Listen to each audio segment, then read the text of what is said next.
ఈ కార్యక్రమాన్ని మీకు సమర్పిస్తున్నవారు నాగార్జున సిమెంట్ వారి విశిష్ట ఎక్స్ట్రాడినరీ సిమెంట్.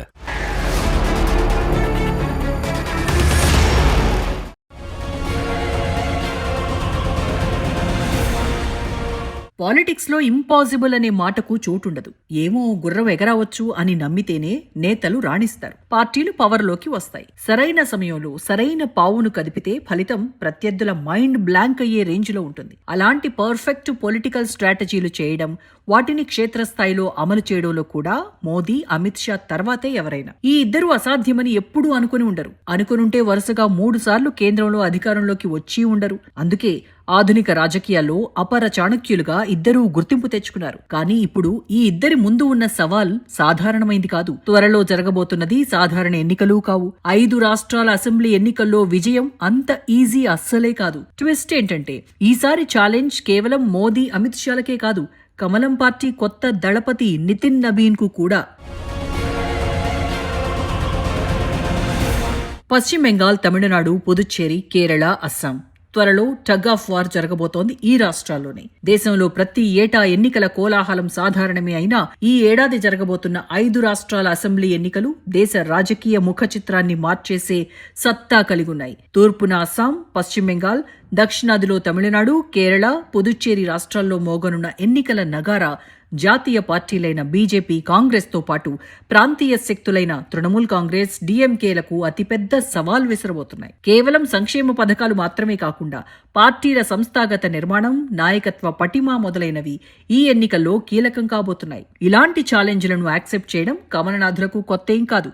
కానీ ఇంతటి కీలక ఎన్నికల వేళ పార్టీ పగ్గాలు ఒక కొత్త నాయకుడి చేతిలో పెట్టడమే అందరినీ ఆశ్చర్యపరుస్తోంది. బీజేపీ పుట్టిన 1980లో జన్మించిన నితిన్ నబీన్ ఇప్పుడు అదే పార్టీకి సారథ్యం వహిస్తున్నారు. కానీ 5 రాష్ట్రాల అసెంబ్లీ సంగ్రామాన్ని ఎలా ముందుండి నడిపిస్తారు అన్నది అసలు ప్రశ్న. నితిన్ నబీన్ 5 రాష్ట్రాల అసెంబ్లీ ఎన్నికల వేళ దేశ రాజకీయాల్లో చర్చనీయాంశమైన పేరిది. 45 ఏళ్ల నబీన్ ప్రపంచంలోనే అతిపెద్ద రాజకీయ పార్టీలో ఒకటైన బీజేపీని ఎలా నడిపిస్తారు అన్న ఉత్కంఠ కనిపిస్తోంది. అందుకు కారణం బీజేపీ అధ్యక్షుడిగా ఛార్జ్ తీసుకున్న చాలా తక్కువ సమయంలోనే ఎదుర్కోబోతున్న సవాళ్లు కావడమే. బీజేపీ ఎన్నడూ గెలవని బెంగాల్, తమిళనాడు, కేరళ ఎన్నికల సవాలును నబీన్ ఎంతవరకు ఎదుర్కోగలరు అన్న ప్రశ్నలు ఉన్నాయి. తండ్రి బీజేపీ ఎమ్మెల్యే నబీన్ కిషోర్ ప్రసాద్ సిన్హా మరణించాక 2006లో నితిన్ రాజకీయాల్లో ప్రవేశించారు. ఆ ఏడాది ఉప ఎన్నికల్లో తొలిసారి విజయం సాధించారు. ఆ తర్వాత 2010, 2015, 2020, 2025 ఎన్నికల్లోనూ ఎమ్మెల్యేగా నెగ్గారు. వివిధ శాఖలకు మంత్రిగా చేశారు. యువ మోర్చా నుంచి వచ్చి ఓటమి ఎరగని నేతగా గుర్తింపు పొందిన నబీన్ 2023లో ఛత్తీస్గఢ్ వ్యవహారాల ఇన్ఛార్జిగా కీలక పాత్ర పోషించారు. ఆ ఏడాది ఆ రాష్ట్రంలో బీజేపీ సాధించిన గెలుపుతో కేంద్ర నాయకత్వం వద్ద గుర్తింపు పొందారు. ఉమ్మడి బీహార్ నుంచి పార్టీ అధ్యక్ష స్థాయికి చేరిన తొలి నేతగా నిలిచారు. ప్రధాని మోదీతో నితిన్ నబీన్ నా బాస్ అని చెప్పించుకున్నారు. అయితే గతం చాలా గొప్పగా ఉన్నా పార్టీ సారథిగా ఆయన ముందరున్నవి సాధారణ సవాళ్లు కావు. మోదీ, అమిత్ షాల మద్దతు ఉంటుంది కాబట్టి ఎలాంటి సవాలునైనా ఎదుర్కోగలను అన్న ధైర్యం మాత్రం నితిన్లో ఉంటుంది. అయినా సరే బీజేపీ సారథిగా నితిన్ నబీన్ ముందున్నది అగ్ని పరీక్షే. పశ్చిమ బెంగాల్, తమిళనాడు, కేరళ ఈ 3 బీజేపీ మెయిన్ టార్గెట్. కేంద్రంలో హ్యాట్రిక్ విక్టరీలు కొట్టిన కమలనాథులు ఈ 3 రాష్ట్రాల్లో బోణీ కొట్టేందుకు చేయని ప్రయత్నం అంటూ లేదు. ఈసారి మాత్రం ఎట్టి పరిస్థితుల్లోనూ లక్ష్యాన్ని చేరుకోవాలని డిసైడ్ అయినట్టు కనిపిస్తున్నారు. సాధారణంగా ఎన్నికల నగారా మోగడానికి కొంతకాలం ముందే వ్యూహాలకు పదును పెడతారు. కానీ ఈ రాష్ట్రాల విషయంలో ఎప్పుడో తమ వ్యూహాలను క్షేత్రస్థాయిలో అమలు చేయడం షురూ చేశారు. పశ్చిమ బెంగాల్లో అమిత్ షా యాక్షన్ చూసిన ఎవరికైనా అది ఇట్టే అర్థమవుతుంది. డిసెంబర్ 31న చాలా మంది పొలిటీషియన్లు తమ ఫ్యామిలీలతోనే టైం స్పెండ్ చేశారు. కానీ అమిత్ షా మాత్రం పశ్చిమ బెంగాల్లో పర్యటించారు. తమ క్యాడర్ ను ఎన్నికలకు సమాయత్తం చేశారు. పార్టీ ఎంపీలు, ఎమ్మెల్యేలు, స్థానిక సంస్థల కౌన్సిలర్లు, పార్టీలో కీలక పదవుల్లో ఉన్న వారితో సమాలోచనలు జరిపారు. అసెంబ్లీ నియోజకవర్గాల మ్యాప్లను ప్రదర్శిస్తూ 294 స్థానాలకు గాను 162 స్థానాల్లో పార్టీ గెలిచే అవకాశాలు ఉన్నాయని, 49 స్థానాల్లో హోరాహోరీ పోరాడవలసి ఉంటుందని, మరో 83 స్థానాల్లో బలహీనంగా ఉన్నామని వెల్లడించారు. బూతుల వారీ వివరాలు, జిల్లా నివేదికలు, గత ఎన్నికల్లో వచ్చిన ఓట్ల శాతం ఆధారంగా సమీక్షలు నిర్వహించారు. రాష్ట్రాన్ని 5 జోన్లుగా విభజించి ఏ జోన్లలో ఏ స్థాయిలో ప్రచారం నిర్వహించాలో సూచించారు. బీహార్ తర్వాత మోదీ, అమిత్ షా అత్యంత ప్రతిష్టాత్మకంగా తీసుకుంటున్న ఎన్నికలు పశ్చిమ బెంగాలే. అందులో ఎలాంటి సందేహం అవసరం లేదు. ప్రతి ఎన్నికను లైఫ్ అండ్ డెత్ సమస్యగా తీసుకునే ఇద్దరూ వెస్ట్ బెంగాల్లో ఈసారి సర్వశక్తులు ఒడ్డేందుకు సిద్ధపడుతున్నారు. ఎందుకంటే ఈ ఎన్నికలు సాధారణమైనవి కావని వారికి తెలుసు. తమిళనాడు, కేరళలో బలం పుంజుకోవడం, అస్సాం, పుదుచ్చేరిలో ఉన్న ప్రభుత్వాలను కాపాడుకోవడం కంటే పశ్చిమ బెంగాల్లో అధికారాన్ని తృణమూల్ కాంగ్రెస్ నుంచి హస్తగతం చేసుకోవడం వీరికి చాలా చాలా ముఖ్యం. 14 ఏళ్లుగా అధికారంలో ఉన్న మమతా బెనర్జీని గద్దె దించడమే లక్ష్యంగా పావులు కదుపుతున్నారు. అక్కడ వామపక్షాలకు కానీ కాంగ్రెస్ కు కానీ కాషాయ పార్టీ ధాటిని సమర్థంగా ఎదుర్కొనే శక్తి లేదు. ఒక్క దీదీని దెబ్బతీస్తే బెంగాల్లో తమకు తిరుగులేదని బీజేపీ నేతలు భావిస్తున్నారు. మమతా పాలనలో పశ్చిమ బెంగాల్లో మహిళలపై జరిగిన అత్యాచారాలు, అవినీతి, అక్రమాల చిట్టా విప్పడం, ప్రజల్లో టీఎంసీ ప్రభుత్వంపై వ్యతిరేకతను అనుకూలంగా మలుచుకోవడం, పెద్దెత్తున బంగ్లాదేశ్ చొరబాటుదారులను అనుమతించి ఓటర్ల జాబితాలో చేర్పించారని ఆరోపించడం వంటి ఎన్నో పవర్ఫుల్ వెపన్లు బీజేపీ దగ్గర ఉన్నాయి. చేయాల్సిందల్లా వాటిని అంతే పర్ఫెక్ట్ గా సంధించడమే. బెంగాల్లో కమలం పార్టీ క్రమంగా విస్తరిస్తోంది. అక్కడ ఆర్ఎస్ఎస్ శాఖలు విస్తరిస్తున్నాయి. నిజానికి బీజేపీ పూర్వరూపమైన భారతీయ జనసంఘ్ సంస్థాపకుడు, అంతకు ముందు హిందూ మహాసభ ప్రధాన నేతల్లో ఒకరైన శ్యామ్ ప్రసాద్ ముఖర్జీ బెంగాలీ నాయకుడైనప్పటికీ పశ్చిమ బెంగాల్లో బీజేపీ నిలదొక్కుకోవడం సాధ్యపడలేదు. వామపక్షాలు బలంగా ఉండటంతో రామ జన్మభూమి ఉద్యమం తర్వాత కూడా వెస్ట్ బెంగాల్లో హిందూత్వ భావోద్వేగాలను రేకెత్తించలేకపోయారు. ప్రస్తుతం వామపక్షాలు, కాంగ్రెస్ బలహీనపడటంతో మరింత బలపడేందుకు కమలానికి అవకాశాలు ఏర్పడ్డాయి. వివేకానందుడు, సుభాష్ చంద్రబోస్, బంకిం చంద్ర చటర్జీ వంటి సాంస్కృతిక మూర్తుల పేర్లను ప్రస్తావించటం, వందే మాతరంను సొంతం చేసుకునే ప్రయత్నాలు చేయడం, మమతను ముస్లింల అనుకూల హిందూత్వ వ్యతిరేక శక్తిగా విమర్శించటం పరిస్థితులను బీజేపీకి ఫేవర్ గా మార్చుతున్నాయి. ఈ వ్యూహాలే 2019, 2014 లోక్సభ ఎన్నికల్లోనూ 2021 అసెంబ్లీ ఎన్నికల్లో సగటున 40% ఓట్లను బీజేపీ సాధించుకోగలిగింది. మరో 10% ఓట్లను గనక తన ఖాతాలో వేసుకోగలిగితే బెంగాల్లో కాషాయ జెండా ఎగరటం పెద్ద కష్టమేం కాదు. ఆ 10% ఓట్లే ఇప్పుడు కమలనాథుల target. ED versus Didi episode ఆ 10% ఓట్లను ప్రభావితం చేసిందనే బీజేపీ నమ్ముతోంది. బెంగాల్ తర్వాత బీజేపీ గురి తమిళనాడుపైనే. ఇక్కడ కూడా కమలనాథులు చాలా కాలం క్రితమే తమ మార్క్ వ్యూహాలను అమలు చేయడం ప్రారంభించారు. ద్రవిడ సిద్ధాంతాల ప్రభావంతో నడిచే తమిళనాట రాజకీయాలను హిందూత్వం వైపు నడిపించడంపై పూర్తి ఫోకస్ పెట్టారు. గత ఏడాది 5 లక్షల మందితో అంతర్జాతీయ స్థాయిలో మురుగన్ సదస్సు నిర్వహించడం అందులో భాగమే. ఆ తర్వాత కార్తీక దీపం వివాదం బీజేపీకి తిరుగులేని బ్రహ్మాస్త్రంగా మారింది. డీఎంకే హిందూత్వ వ్యతిరేక విధానాలను ఎండగట్టేందుకు ఇదే అస్త్రాన్ని సంధిస్తోంది. తిరుపరంకుండ్రం కొండపై కార్తీక దీపం వెలిగించేందుకు మద్రాస్ హైకోర్టు స్పష్టమైన ఆదేశాలు ఇచ్చినా అందుకు డీఎంకే ప్రభుత్వం అంగీకరించలేదు. పైగా ఆ తీర్పునే తప్పుపట్టే ప్రయత్నం చేసింది. ఇండీ అలయన్స్ కు చెందిన 100 మందికి పైగా ఎంపీలు జస్టిస్ స్వామినాథన్ పై అభిశంసన తీర్మానాన్ని ప్రవేశపెట్టడం దేశ రాజకీయాలను, న్యాయ వ్యవస్థ స్వాతంత్ర్యంపై చర్చను వేడెక్కించింది. బీజేపీకి ఈ పరిణామాలు అస్త్రాలుగా మారాయి. అయితే తమిళనాడులో గెలవాలంటే కేవలం హిందుత్వ ఎజెండా సరిపోదు. దళపతిని తమ వైపు తిప్పుకోవాలి. దళపతి విజయ్ స్థాపించిన తమిళగ వెట్రి కళగం పార్టీ రాకతో 234 అసెంబ్లీ స్థానాలున్న తమిళనాడులో పోటీ ఆసక్తికరంగా మారింది. ప్రస్తుత రాజకీయ ముఖ చిత్రాన్ని బట్టి ప్రధానంగా 3 కూటముల మధ్య గట్టి పోటీ ఉండే అవకాశం కనిపిస్తోంది. ప్రస్తుతానికి స్టాలిన్ నేతృత్వంలోని డీఎంకే రేసులో ముందంజలో ఉన్నట్టు కనిపిస్తోంది. ఇటీవలి కొన్ని సర్వేల ప్రకారం డీఎంకే దాదాపు 100 నుంచి 110 సీట్లతో అతి పెద్ద పార్టీగా అవతరించే అవకాశం ఉంది. స్టాలిన్ మాత్రం తమ కూటమి 200 పైగా సీట్లు గెలుస్తుందని ధీమాగా ఉన్నారు. ఎడప్పాడి పళనిస్వామి నేతృత్వంలోని ఏఐఏడీఎంకే బీజేపీతో కలిసి డీఎంకేకు గట్టి పోటీ ఇవ్వాలని భావిస్తోంది. డీఎంకే ప్రభుత్వంపై ఉన్న వ్యతిరేకత, శాంతి భద్రతల అంశాలను ప్రచార అస్త్రాలుగా వాడుకుంటోంది. ఈ కూటమి సుమారు 60-70 స్థానాల్లో గెలిచే అవకాశం ఉందని నివేదికలు చెబుతున్నాయి. ఎడప్పాడి పళనిస్వామి కూడా తాము 210 సీట్లు గెలుస్తామని సవాల్ విసురుతున్నారు. కానీ ఇటు స్టాలిన్, అటు పళనిస్వామి ఇద్దరి లెక్కలూ తప్పే అవకాశం ఉంది. విజయ్ పార్టీ టీవీకే గట్టి ప్రభావమే చూపించేలా కనబడుతోంది. విజయ్ పార్టీ యువత, పట్టణ ఓటర్లను భారీగా ఆకర్షించే అవకాశం ఉంది. సొంతంగా 15% నుండి 20% ఓట్ షేర్ సాధించొచ్చని కొన్ని సర్వేలు చెబుతున్నాయి. ఒకవేళ ఎవరికీ స్పష్టమైన మెజారిటీ రాకపోతే విజయ్ పార్టీ కింగ్ మేకర్ పాత్ర పోషించే ఛాన్స్ లేకపోలేదు. ఆ పరిస్థితులే వస్తే విజయ్ ఎవరి పాలిట విజయంగా మారుతాడు అన్నది అసలు ప్రశ్న. బీజేపీని సైద్ధాంతిక శత్రువుగా, డీఎంకేని రాజకీయ ప్రత్యర్థిగా ప్రకటించిన విజయ్ సింహం సింగిల్ గానే అని పాత డైలాగులు కొడుతున్నా హంగ్ పరిస్థితులొస్తే బీజేపీకే అనుకూలంగా నిలుస్తాడనే చర్చ జరుగుతోంది.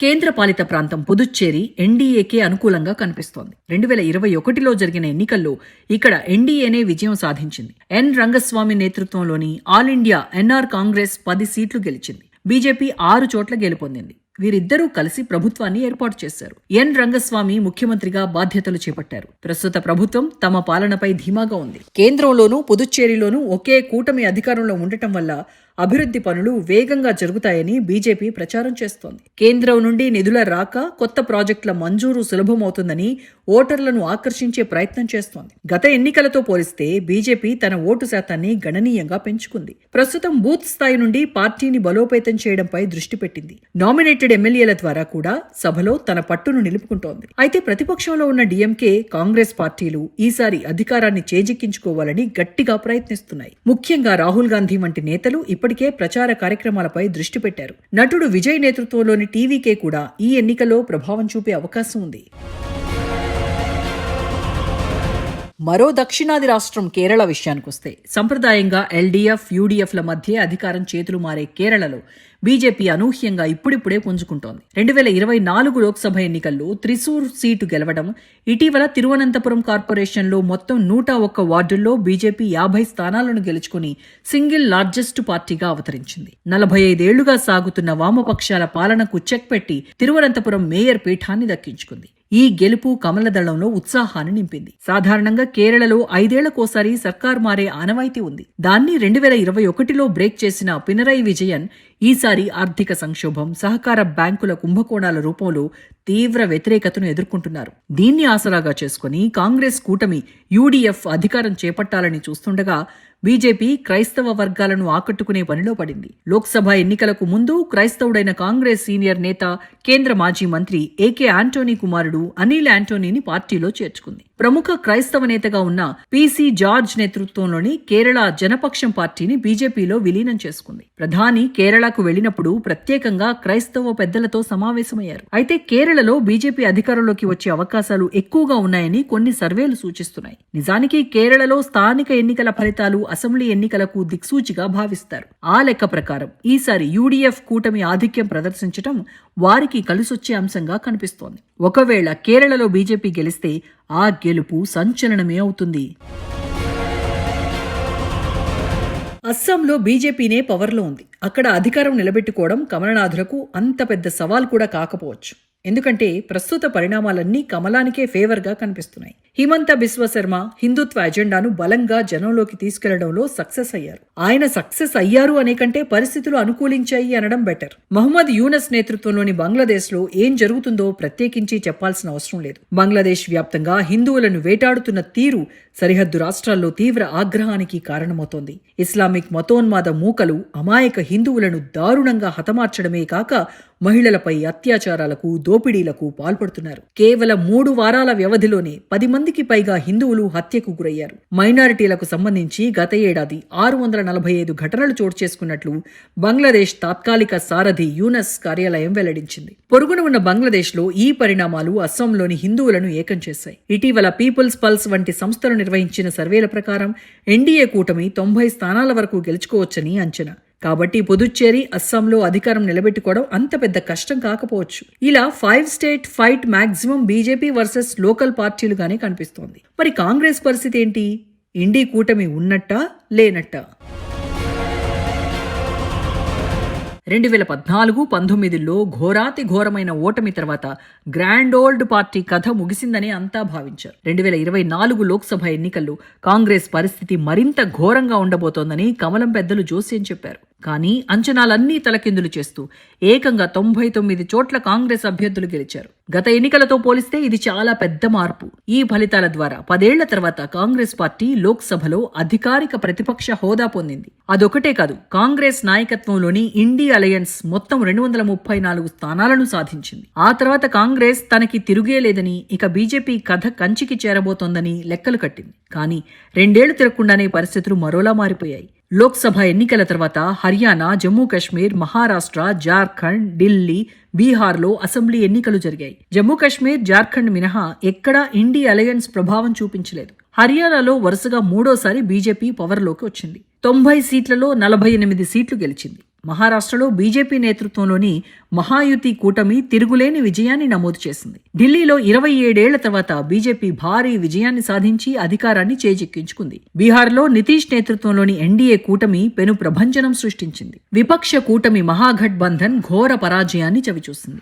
ఆయా రాష్ట్రాల్లో కాంగ్రెస్తో పొత్తు పెట్టుకోవడమే లోకల్ పార్టీల పాలిట శాపంగా మారిన పరిస్థితులు కనిపించాయి. అలా 2024 లోక్సభ ఎన్నికల్లో పుంజుకున్నట్టు కనిపించిన హస్తం కథ మళ్లీ మొదటికే వచ్చింది. ఇలాంటి సమయంలో 5 రాష్ట్రాల అసెంబ్లీ యుద్ధాన్ని ఎదుర్కోవడం కాంగ్రెస్కు అంత ఈజీ కాదు. పైగా ప్రాంతీయ పార్టీలు కాంగ్రెస్తో చేయి కలిపేందుకు ముందుకు రావడం లేదు. వెస్ట్ బెంగాల్లో కాంగ్రెస్తో కలిసేది లేదని మమత ఎప్పుడో తేల్చి చెప్పారు. తమిళనాట కూడా ఇదే పరిస్థితి. సీట్ల షేరింగ్తో పాటు అధికారంలో కూడా భాగస్వామ్యం కల్పించాలని కాంగ్రెస్ డిమాండ్ చేసింది. దీనికి డీఎంకే అంగీకరించడం లేదు.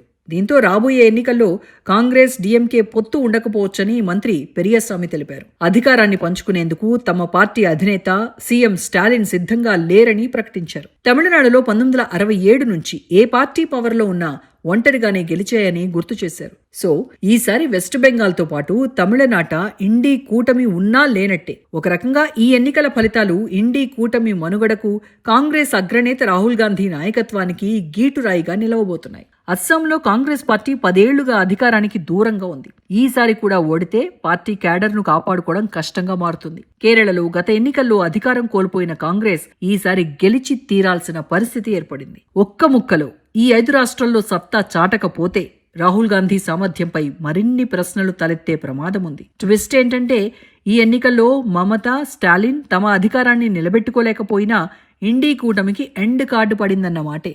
అన్నింటికీ పెద్దల సభలోని నంబర్ గేమ్లోనూ వెనకబడటం ఖాయం.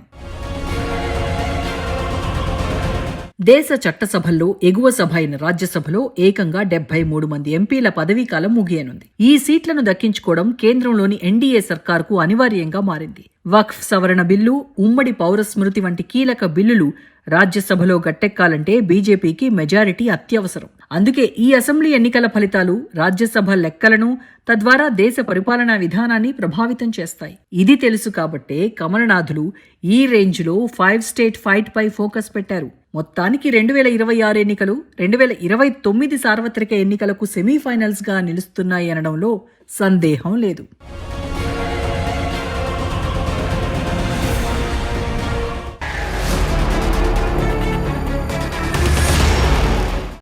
ఈ కార్యక్రమాన్ని మీకు సమర్పించిన వారు నాగార్జున సిమెంట్ వారి విశిష్ట ఎక్స్ట్రాడినరీ సిమెంట్.